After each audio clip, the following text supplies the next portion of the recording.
Hello folks, what's happening?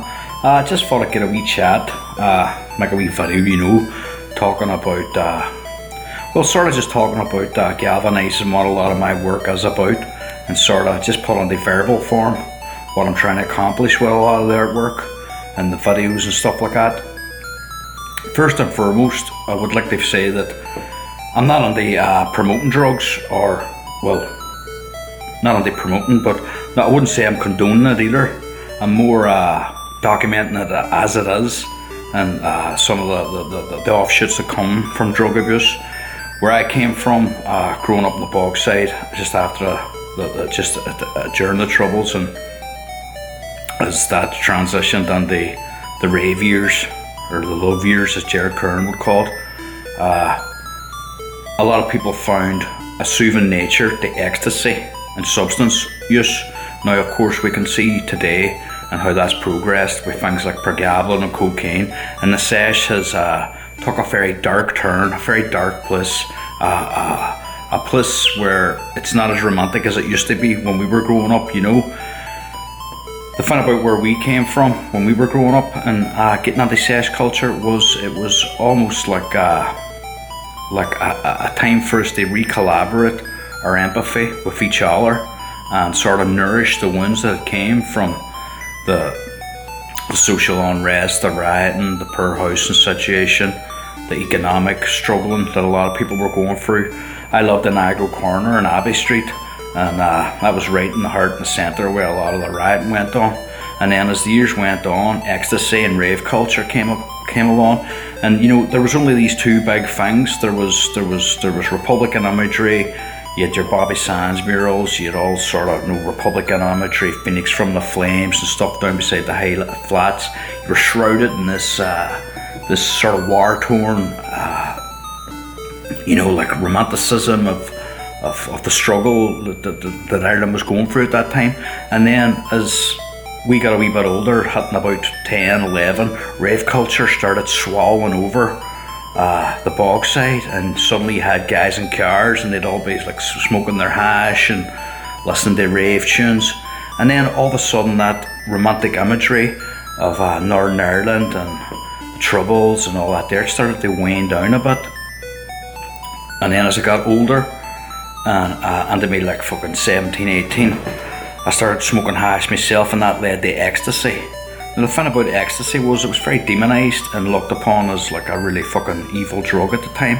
But experience would have taught you that it was at least compared to alcohol and snuffing petrol and the other substances that were around, it had a very therapeutic effect. Went through a bit of shite in life myself, and I became a bit of a fucking recluse after having a major breakdown. And then a friend said, why don't you just come over and fucking start taking some E's and stuff like this here? And completely contrary to what a professional psychiatrist would recommend, but it helped me.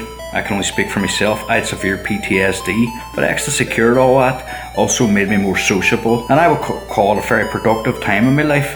But of course, as we're talking, the sesh has took a very dark age now with pregabalin and cocaine, and it's no longer this transition from the Troubles to like a glorified vision of drugs. Now it's very dark, but my coming of age years was that transition between the Troubles and ecstasy. Ecstasy was the only really widely available drug, apart from speed. You would have got that as well. That nuance between that old culture and this new prevailing one. So I think that's where my work is wrestling now, is to get past that romance of drug culture and move on to the more darker tones and the degradation that comes with that. And I guess that's sort of some of the themes that was always playing. And that's why the IRA blacked it out from our communities, because they seen it as a way for people to exhibit coercion and control over the population and dull them down so they aren't going to, revolt and fight back.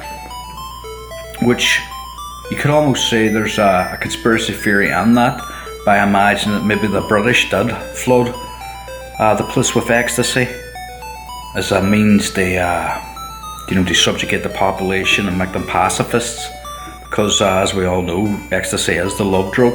So you can almost have a questioning moment as to why was this drug that promoted love and empathy spread through a district that was torn by war and like civil unrest and communities broken in half by their differences.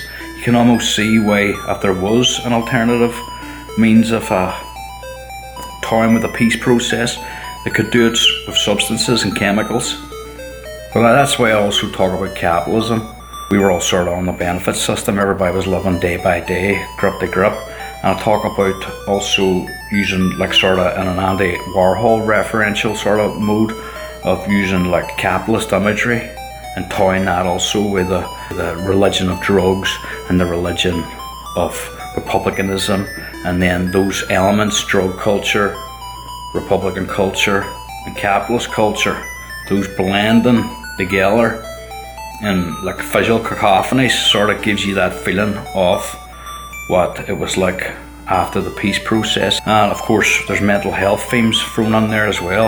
I am a fucking schizophrenic, like never out of the fucking house. I live a very reclusive lifestyle, get a lot of paranoia, stuff like that there.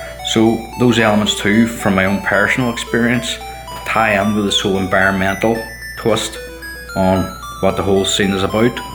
So that's basically just a wee galvanising nutshell about what my work is. Up life.